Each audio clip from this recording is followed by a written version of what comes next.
வீடியோவில் நம்ம கால்டுவெல் அவரை பற்றி தான் பார்க்க போகிறோம். கால்டுவெல் இவர் பிறந்த வருடம் 1814.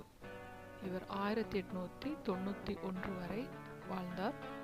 கால்டுவெல் என்று அழைக்கப்படும் ராபர்ட் கால்டுவெல் திராவிட மொழியியலின் தந்தை என போற்றப்படுபவர். திராவிட மொழிகளின் தனித்தத்துவத்தை நிலைநிறுத்தியதில் பெரும் பங்கு இவருடையதாகும்.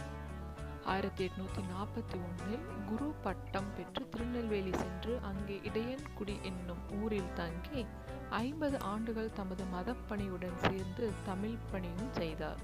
ஆங்கில மொழியில் எழுதிய திராவிட மொழிகளின் ஒப்பிலக்கணம் என்னும் நூல் உலகெங்கும் இவருக்கு மிகுந்த புகழை ஈட்டித் தந்தது. தமிழ் மொழி உலகின் முதல் மொழி என்றும் மலையாளம், தெலுங்கு, கன்னடம் எல்லாம் தமிழ் மற்றும் பிற மொழிகளின் கலப்பில் வந்தது என்றும் கண்டுபிடித்தார்.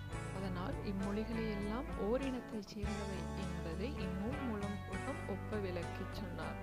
தமிழ் மொழி குடும்பம் ஒன்று இருப்பது பற்றி கண்டுபிடித்தது இவர் அல்லர், எனினும் அதற்கான சான்றுகளை ஒருங்கிணைத்து உறுதிப்படுத்தியவர் இவரே. கால்டுவெல் இயற்றிய தமிழ் நூல்கள் நற்கருணை தியான மாலை 1853, தாமரை தடாகம், ஞான ஸ்நானம், நற்கருணை, பரதகண்ட புராதானம்.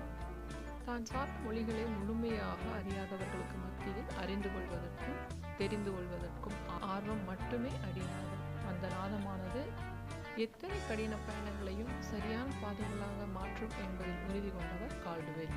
அவருடைய அந்த உறுதிதான் மொழிகளின் ஆய்வுக்கு துணையாக அமைந்தது.